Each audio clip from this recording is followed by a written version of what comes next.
German politicians and the media push for new wars in Africa. August 27, 2015. Welcome to the Shikama Live Show with your host Shikama. I'd like to thank one of my subscribers for bringing this to my attention and asking me to do a video about it. Last year, the German people were subjected to unprecedented warmongering against Russia and a campaign for the return of German militarism. Now the propagandists are going one step further and are beating the drums for new wars in Africa. They cynically try to justify this by referring to the growing streams of refugees. On Tuesday, the head of Süddeutsche Zeitung's Foreign Affairs Department, Stefan Cornelius, said a European refugee policy must begin with a European foreign policy. Quote, if Europe does not want to become a magnet for refugees for many areas of the world, if the international community does not want to break apart due to its heterogeneous understanding for its humanitarian responsibilities, then it must turn its force outward towards the epicenters of the flight, he wrote. The editor has a pretty clear idea what this means and formulates it in rhetorical questions. Quote, who had also considered intervening in the Syrian civil war if necessary without a UN mandate? On whose desk are the dossiers regarding Eritrea and Sudan gathering dust in Brussels? What possibilities for influence does the EU have over the African Union, from whose ranks states are bleeding out? End quote. This is the outline of a policy in Africa and the Middle East which would result in a massive military escalation and is aimed at controlling the African continent and exploiting it economically, of course. On Spiegel Online, Roland Nels, who has its Berlin bureau and is member of the editorial board, is even more explicit. He also takes the issue of refugee policies as starting point for comprehensive plans for the recolonization of Africa. Germany must no longer stay out of the problems of this world, he writes. He accuses the population of keeping politicians from dealing with the problems on the spot in the crisis region with massive financial and political means, and if needs be, military means. Germany and the other European countries must fundamentally change their attitude. We must do more outside, he summarized. He lists regions where he would like to see German military intervention. On Syria, he writes, we have no real strategy in the fight against the dictator Assad or against IS, Islamic State. At least the Americans are doing something. They are bombing the terrorists from the air, and we Germans, we send a few old rifles to the Peshmerga. That's it. We don't trust ourselves to do more. We don't want to do more on the spot. And before I go on, I want to harken back at the treaty after World War II that said that Germany could not arm themselves, nor could the Japanese, and then they relieved that plank of the treaty, although Japan still doesn't have they have a military, but they're not responsible for their own defense. The United States is, which is a huge expense. It was a larger expense for Germany, and so we got out of that also. A debate about military options in Libya is also a taboo for us, Niles complains, provocatively asking, but why? He opposes withdrawing troops stationed in Afghanistan. Last week, the chair of the Foreign Affairs Parliamentary Committee, Norbert Röttgen, made clear when speaking to broadcast Deutschlandfunk that the government has long been working on implementing such a policy. He also called for military intervention against IS in order to defeat its militia, according to Röttgen. Political and military means are required. IS is not really affected by airstrikes, but there must be more, that's certain, said the former minister. Like Nels and Cornelius, He sees such military interventions as part of a broad offensive in Africa and the Middle East. Quote, "We need a European foreign policy that engages with regions. We need an Africa policy in Europe," Rotkin says, relating this directly to the countries of sub-Saharan Africa. For him, a European Africa policy means essentially a German policy. He also speaks in favor of Germany seeking different allies with whom it can implement its own goals. I believe that the Europe of 28 will not respond effectively to these gigantic challenges, but will always wait until all 28 are on board, he says. Rotkin calls for a predictive, preventative, proactive policy as part of foreign policy in Africa, in North Africa.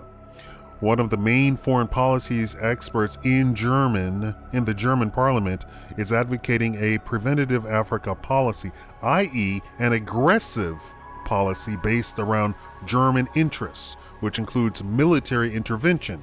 An entire continent is to become a chessboard for German foreign policy. This has nothing to do with the well-being of the people there, or dealing with the problems forcing millions to flee their countries.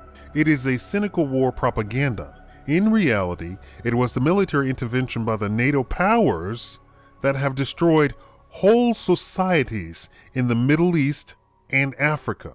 The misery produced by these wars is now being used to further beat the drums of war.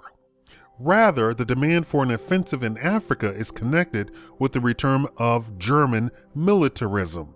Let's repeat that just for stupidity.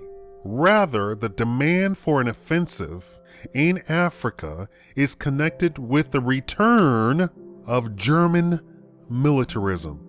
Given the deep international economic crisis, which has now also afflicted the developing economies of South America and Asia, Africa is of special interest. The German business elite want to secure the raw materials and growing markets there. For those of you who do not know, and I have a few idiots who come into my channel, Africa in a lot of parts looks like New York, San Francisco, Miami, Dallas. There are some idiots who think Africa is Tarzan-like, where the Africans are running around in grass skirts, which I don't even think was ever a thing in Africa. It might, maybe in Polynesia it was, but it was never in Africa. I'd never seen an African wearing anything grass or tree-like or leaf-like. They always had textiles, always. But now they have cities, towers, skyscrapers, big, huge ports. You don't get diamonds, gold, silver, coal, bauxite, copper out of Africa without building a huge infrastructure, because you don't have a coal mine sitting on the coast, right? I'm speaking to the idiots of the world. So you have to now build infrastructure to get the gold, silver, coal, what have you, from the interior to the coast so it could be stolen by the European powers and the United States and Canada. So they have bustling cities. You have, ironically, and I say ironically because we have country folk in this country, the United States, who don't even have internet whatsoever. But we have, I'll show you a picture in one of my videos of cattle ranchers, village cattle ranchers with cell phones. And not just one, the entire tribe, cell phones.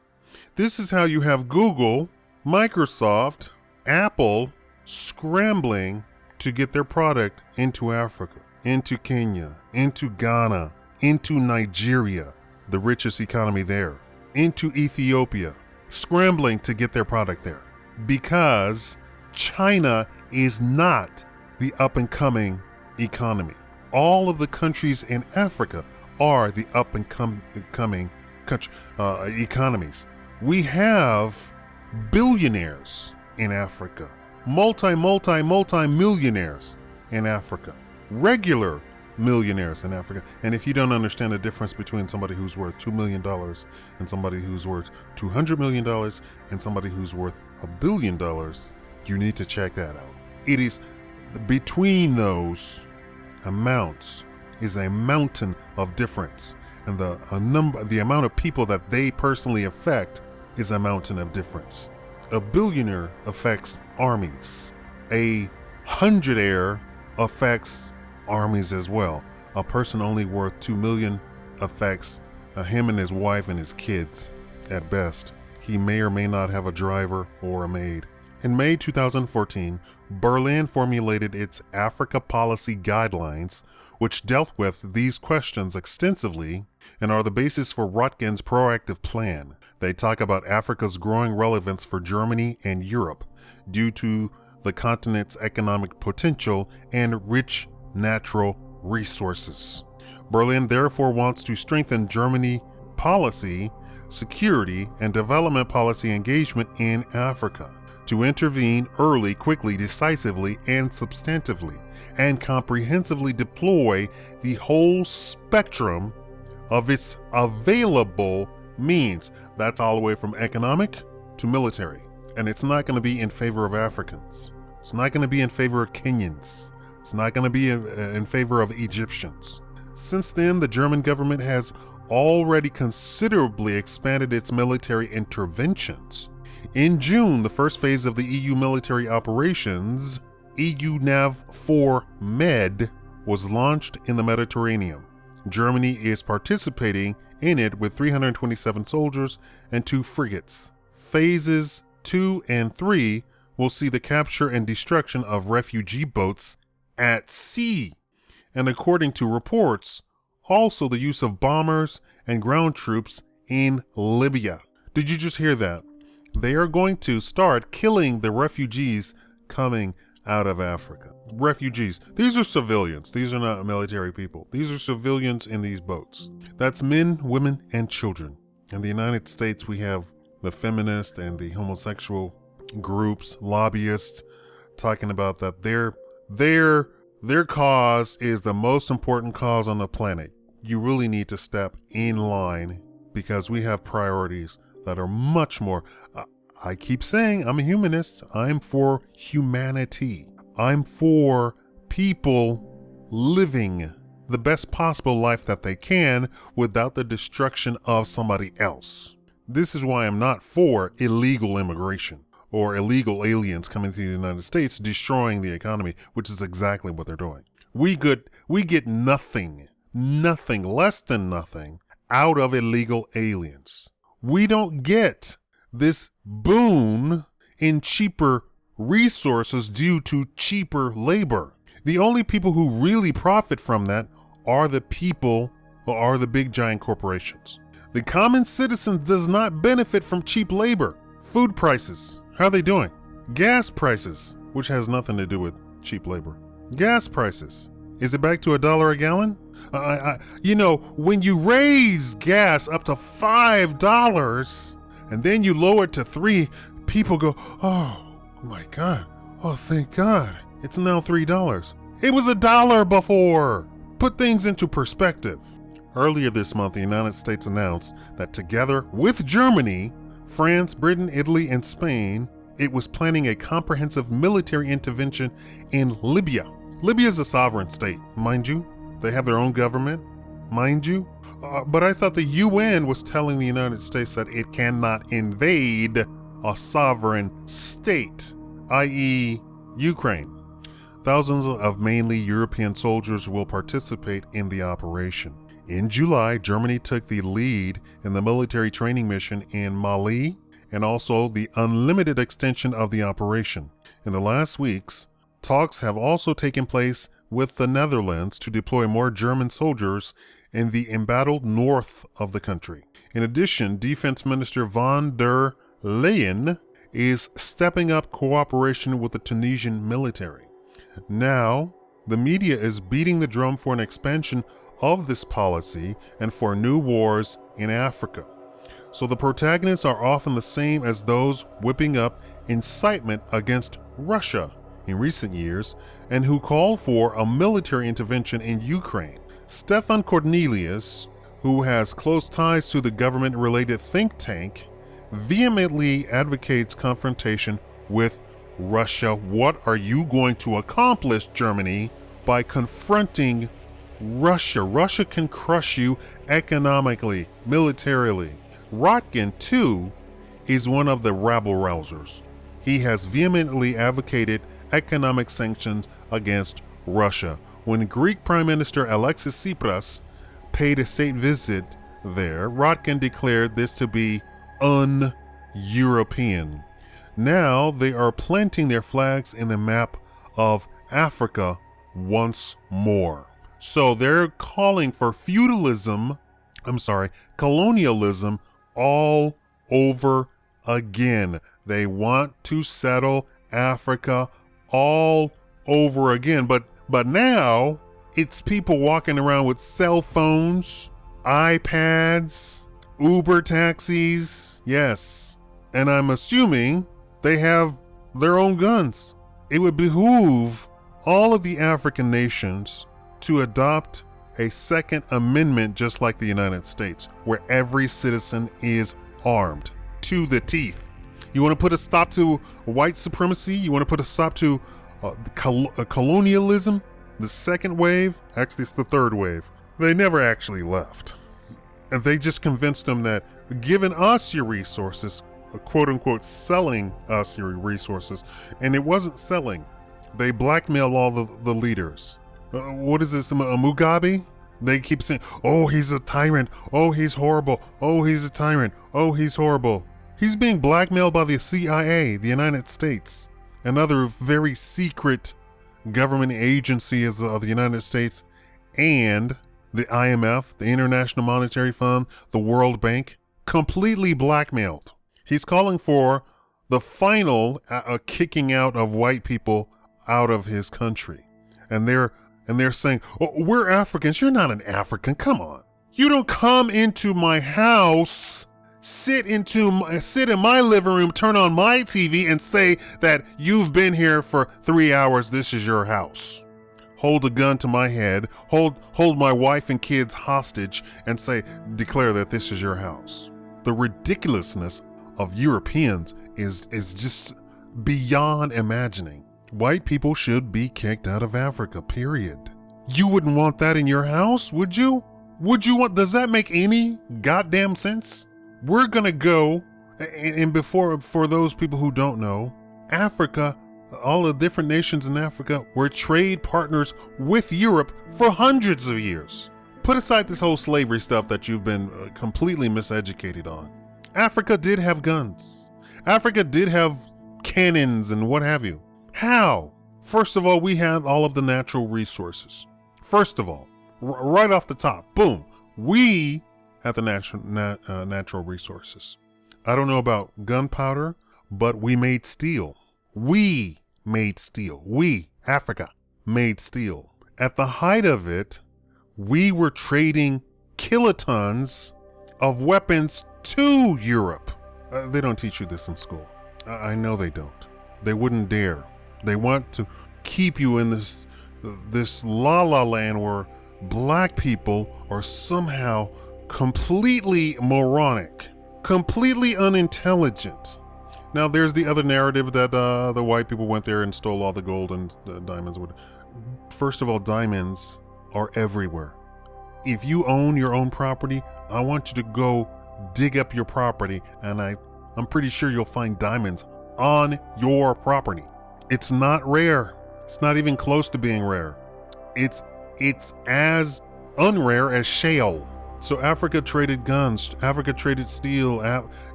It's when the Europeans then turned aggressive against the various African nations, and just like they did everywhere else, they take over a farm, then this farm, then that farm, then that village, and that village. And, they didn't live in the iPhone times. They couldn't call up and say, oh my God, the white people have turned aggressive. The white people have lost their mind. And it wasn't just one white person. It was all of Europe. So all of Europe became aggressive. They didn't want to pay for guns, pay the African tax, because we had negotiated all sorts of right where the Europeans had to pay, because Europe had nothing, has nothing, still has nothing. And Europeans had to pay and pay and pay and pay and pay, coming and going, coming and going, coming and going. It was only till Europe stockpiled all of the weapons that we were trading them. That was probably a poor decision. But Europe was eternally at war with itself, so who would ever think that they would get off of their duff and stop killing each other and then turn on the Africans who were providing them with the weapons, right? So then Holland, Spain, Portugal, England, France, Germany all swarm into Nairobi all at once, and of course they're overwhelmed.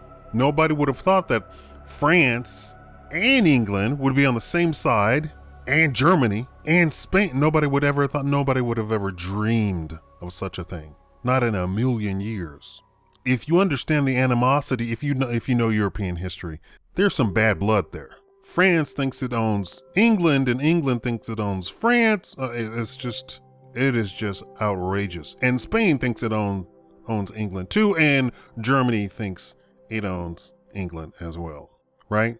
And they've been wanting to kill each other for probably 1,000 years, if not more, right? There are some families in England who still say that they should be on the throne of England, huh? If you know your European history.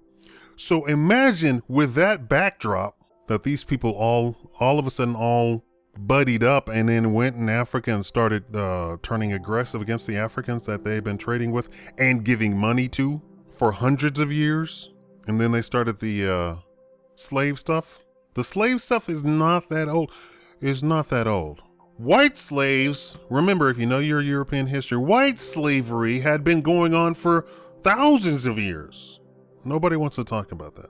White slaves into Africa, white slaves into the Middle East. So now you have these idiots in Germany, the German militarists, who want to confront Russia. That's such a losing thing. But what they want to do is, they want to get Germany behind it, then they want to get France behind it, and then Great Britain behind it. Then they want to get, maybe Spain, maybe Portugal, maybe Italy. I don't know. The EU is only 28 countries. Not all of Europe is in the EU. First, they're going to rape and pillage all of those. You see, European history has never been cohesive.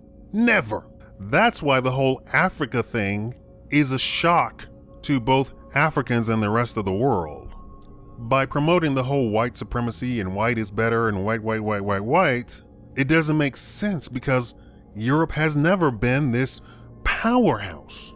They've always been these barbarians that fight each other. Rome isn't considered Europe. The whole Roman Empire, that isn't considered Europe. Rome defeated Europe. And what happened to Rome? After all of the internal crap that went on, the European barbarians came back and defeated Rome. Europe is not this advanced, they want to say that, we're so advanced. We have African scientists, doctors, medical doctors, making discoveries all day, every day. Nobody reports it because they have to keep this notion that Europe is somehow better than the rest of the other countries and continents. Japan went from feudalism to skyscrapers almost within the span of one lifetime. Within a span of 40 years. I mean, it did a complete 180 and never looked back. And what happened to their samurai? At first they were persecuted, then the samurai became the CEOs. Because it's the same mentality. I deserve to own stuff. I deserve to be in charge. I guarantee you, if you scratched under the surface, if Africa were really, really smart, all they would have to do is scratch under the surface. Let's just say just inside of Germany, scratch under the surface and get have the German militarists opposed by the rank and file German Jews I'm talking rank and file. I'm not talking about the NWO Jews. I'm talking about the rank and file, the people who actually have businesses. And say, look at what these people are doing. Germany would fall apart probably within a few years. Industrious Germany that is producing all of the jobs, producing all of the actual profits in the EU. You have this Nazi party that is still fostering inside of Germany. They just will not give it up. This is white supremacy. That's their banner. We're white, therefore we're better. No, you're not. You're not smarter than Africans. You're not physically more fit than Africans. Definitely not that. I just had a gambler in my house talking about the European version of athleticism versus specifically the black version of athleticism from the United States. That the black athletes go to Europe to retire and enter their stuff because they are so inadequate when it comes to athletics. Yeah, you'll get a German who might win a race. You might get a German who win a gold in something. But team sports, no. Organized team sports, not even close. They're not even on par with that. So physically, they're inferior. Mentally, they're not superior, which is their claim to fame. We're white, so therefore we're mentally superior. No, you're not. There's just as many inventions as what have you. This is what's going on. I said in my other video that this has never stopped. I said that the Catholic Church or the English Church or the Anglican Church sent out these crusades, and it was not for some religious stupid reason. I know they tell all the peasants that, it was a religious one. No, it was the king trying to kill off all the dukes and lords and what have you, and then take control of their lands when they died in battle. And along the way, the dukes and lords and stuff going to the quote unquote crusade raped, pillaged, murdered everything along the way, stole all the stuff out of France, right? Germany did the same exact thing in World War II, raped, pillaged, and murdered as they went along. I don't understand how Germany could be allowed their military, the ships, into the Italian and Greek ports. I wouldn't allow it. Else I have no idea what you're going to do. You might start bombarding the city. No. You want to be in the Mediterranean, you better build a platform. This has never stopped. And this is why in the United States they don't teach actual world history. They don't teach that Africans traded with Europe for thousands of years and that Africa traded with the entire world for thousands of years. They want to tell you that, Christopher Columbus discovered the United States or America, quote unquote. No, he didn't. First of all, he didn't discover anything. There had already been tons of Scandinavians up and down the coast of New York, Virginia, what have you, Maine, New England, what we call New England, already. I don't even know what this notion that somehow Christopher Columbus is special when you have Africans coming to the New World, trading with the New World, having big, huge statues of black people on the coast so that the African traders could see exactly where they were going from miles and miles away. Because the beach is beach is sea level. They built huge statues so it will rise above the sea level so that they could see where to go and trade. How do you have white people come to the New World, see black statues and say, we discovered this? No, obviously Africans beat you to it. Africans also had a consistent trade with the Far East, with India, with Japan, and to a lesser degree China, had their own monetary system and didn't have to suffer all of the stuff that the Europeans had to suffer, because the European traders and merchants had to suffer robbers and rogues, beating them over the head, taking all of their profit all at once in one fell swoop. Africa, yes. This is just regular history, just regular. Humans are humans. This whole white supremacy stuff has got to go. They are wanting World War III, Germany all over again. And the United States are going along with it. Why? Because we don't have enemies. And even if we did, it's hard for their enemies to come get us. So what's really happening is Washington is kicking up all of this dust in Europe. And when the dust settles, Washington is going to be on top. This is all this NWO crap all over again. So if the Nazis come to power again, which obviously the people are going to allow because everybody's a bunch of sheep still, once again, the United States is going to come at the tail end and say, yay, we are victorious. See, we saved you yet again. You owe us trillions and trillions and trillions of dollars. Thank you for watching the Shikama Live Show.